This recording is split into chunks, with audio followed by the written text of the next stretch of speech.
So, Tom, today, the action group announced by the provincial government, Jean-François Robert, is now, of course, the Minister of the French language after a failed shot at being Education Minister. And he says, he says what the government has said all along, right? The decline of the French language is their biggest concern right now. This is being organized to halt its decline. What did you make of what you heard? Well, it is a tad ironic that the same Minister Robert, who presided over our education sector for the past 4 years, has now decided that, lo and behold, most kids in French school are not learning how to write French properly. He's going to do something about it. Oh, no, wait. He had the ability to do something about it when he was education minister. So now instead, he's going to have an action group. Maybe they sort of get superhero costumes and they go into phone booths, tear off their suits, and come back out as an action group. I don't know what they're on about. I think it's just a way of trying to show that this is a big issue and that they care about it. He said he's going to look at a couple of things, of course, which are only fair. But the guy that you have to keep your eye on right now is Bernard Drinville, because he came up with a list of things. He seems to get it, because there's one. We talked about this a bit yesterday. As long as the province of Quebec keeps using hundreds of millions of dollars to subsidize private schools, the kids who are in the public sector are going to continue to suffer.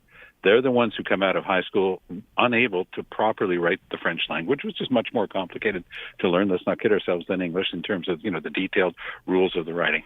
That's the number one problem we've got, because these kids are more and more attracted to English on social media, in entertainment and so forth, and it's a huge problem. So it's not unfair for the Quebec government to say, okay, we've got to do more than come down with the lunacy of Bill 96, which did things like allowed language bureaucrats to seize your computers in your company without a warrant. So that stuff is completely bonkers, and it's going to get turfed by the courts, despite the notwithstanding clause. I think that's where we are, Aaron, right now. The average Quebecer is looking at this and just saying, oh, come on, get on with your lives. You walk through the streets in Quebec, you go into any store, you walk into any industry, you get French service, you hear people talking French. Come on, get over it.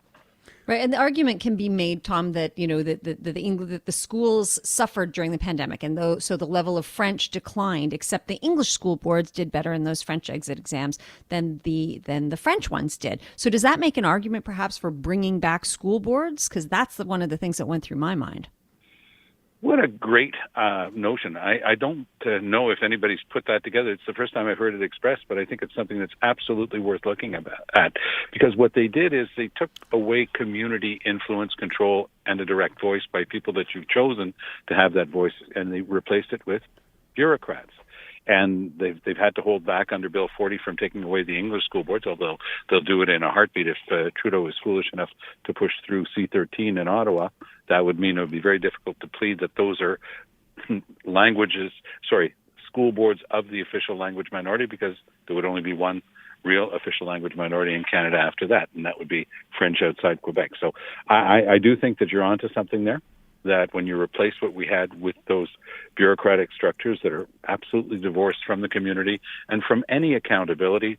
Yeah, good on you, Natasha. Really interesting idea. No, Tom, no, that's far too good an idea. It's far too logical an idea. It's far too common sense an idea. And the most important part of all, it would admit the government failed, and they're never going to admit that they failed in putting in these service centers to begin with. So I can't see that happening. No, I mean, look, let's be fair. Legault got some things right. The creation, for example, of 4-year-old kindergarten is a spectacular idea, but they're having so much trouble implementing it because it's the first thing that these so-called service centers are cutting. When they're short on teachers, they're cutting the 4-year-old kindergarten. So generally speaking, there's stuff. Sometimes they've got really good ideas, but they're just not thought through. All right. I'll let it go at that, though. I can't imagine that's going to happen. I said this when we talked earlier on, by the way, how much of this is just show? Oh, right? Sure. Big action group. We're going to get together. We're going to come up with something because, of course, they have to do something. They're being pushed by the opposition now. And at the end, what will change? Well, and also they've got focus groups. You do these things. You see the surveys, from Leger or from Nanos. That's one part of the information. They've got much more information than that. Individual ministries spend lots of money doing their own polling, and of course that's given to the government and kept within the government, whether it's in Ottawa or in Quebec City. But the most useful tool they have is what are called focus groups, and then you can really drill down on what the average Quebecer is worried about. And of course, worry about the French language, the status of French, the ability for future generations to continue to work and live in French, top of the list, or pretty darn close to it. So yeah, Legault's, he's talking to that base that is concerned about that. Now, I love this next story about the Green Party because, in the States, as I took government documents home, there's some classified stuff there, possibly highly classified. Right here in Canada, well, now we have our own little situation because the Green Party, it turns out, posted sensitive information about voters and members online. How'd this happen? Oh, boy. This poor party. Elizabeth May, of course, stepped down. And boy, did she do the right thing when she stepped down. But then she realized that they couldn't possibly do without her. So now she's back. and it's just been... There are other words you could substitute for gong, but the polite way to say it is that party is a gong show. Okay, it is unbelievable. It has been. Anna May Paul was the best thing that happened to them when she replaced Elizabeth May, full of potential, full of hope, and of course she was dragged down by a mob at the Green Party. And then you go layer after layer. It's like peeling an onion, and you keep crying. You're saying, how bad can it get? How bad can this party be? And it is that bad. Eternal lecturers, always have their index finger under everybody else's nose. And then you realize that they can't even hold on to the personal confidential. Hey, we're talking phone numbers here. Okay. We're talking personal confidential information of tens of thousands of people. So shame on them and shame on Elizabeth May. And I think she should stick with her original idea, which is to move on and do something else. I mean, I feel like the writing's starting to be on the wall for the Green Party. Oh, it's been there for years. Just now? No, it's just been moribund. It's completely morose. They don't do anything, and she's there in the House. She gets reelected because, of course, people. She's out on Salt Spring Island. Great people. The nice, God's country. You're out on the water in BC. It's just a magnificent area, and they're super environmentalists, and everybody loves her. And there's one other fellow who managed to get himself elected in Ontario. It's not that environment isn't important; it's crucial.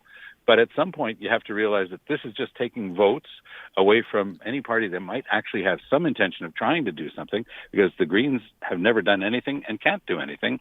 And I think it's just a tragedy to see. Yeah, and it seems to me at this point, realizing that nothing is going to change, especially at a time like this, Tom, and you're right, it is critical, yet it doesn't seem to change their fate.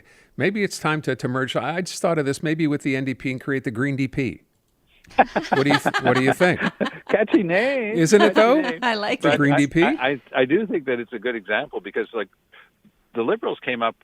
They went and got a really highly respected environmentalist in Stephen Guilbeault, stuck him in as environment minister. The first thing they did is, twisted his arm and made him sit around the cabinet table and agree that the best thing to do was to have a major offshore oil project off Newfoundland, Labrador in a very sensitive area, and then it goes and attends a conference on biodiversity and protecting wildlife. The contradictions are major with regard to the Liberals and the environment. I was going to use the word soldo, but I'm not going to, Natasha. Well, I just wanted to move on to this Poilievre speech that everybody's talking about. So, I mean, in a nutshell, he said, everything seems broken. What do you say to that? I think he's looking in a mirror. I'm starting to feel sorry for Pierre Poilievre because there's only so far you can go by being Debbie Downer. He stands there in front of his caucus and, Chicken Little, the sky is falling. Say that you have a constructive criticism of the government and that you're ready to replace it. His criticism of the government is always so white-hot and excessive and over the top that he's turning people off. Instead of people saying, you know what, it's true, Trudeau's crew, they're really awful managers. A lot of them are really just pathetic administrators, the airports and the passports and immigration and everything else. Yeah, maybe we're due for a change. And then you get this guy baying at the moon, going completely over the top in his statements, say a fiery speech saying that everything seems broken. Come on, give me a break. I know this sounds commonplace and a little bit maudlin, but you know what? We live in one of the best places on earth. Canada, people, when you've got Canadian citizenship, you've won the lottery. And this guy's out there saying, everything's broken. This place sucks. Tear it down, blah, blah, blah. Oh, come on. Get over yourself. You're not that important. You haven't accomplished that much. And if you really do want to get something done, learn how to communicate with people because this stuff is just turning everybody off. But was it that the softer, kinder version of Poilievre wasn't softer, working? Kinder version? Where did you ever see a softer, kinder version of Pierre Poilievre? Okay, well, he was mostly quiet. I suppose that was it. He just kind of... That helps, Say nothing is good. But I mean, I tried think that talking to wasn't a few delivering. journalists, and he tried to appeal like he did. It was Infoman at the end of the year. I mean, he was trying to show him a more humane, communicative side of himself, and he looked like somebody was giving him pretty darn good advice.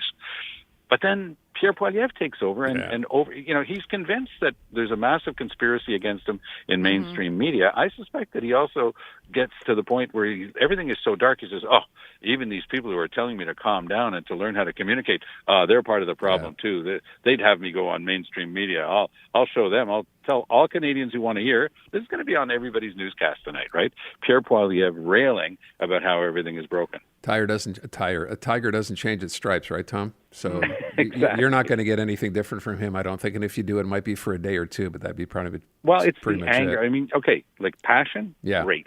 Determination, yes, part of the job description. But the airport thing that you and I talked about the other day, and you were telling Natasha not to watch because it was bad to watch it. He's literally like talking through his teeth, angry, right? And you're just sort of going, like, really? You think that's attracting more voters to the Conservative Party? I don't think so. No. He'd be a beauty to call customer service, wouldn't he? Tom Mulcair. Tom, you have a good weekend. You guys too. All right.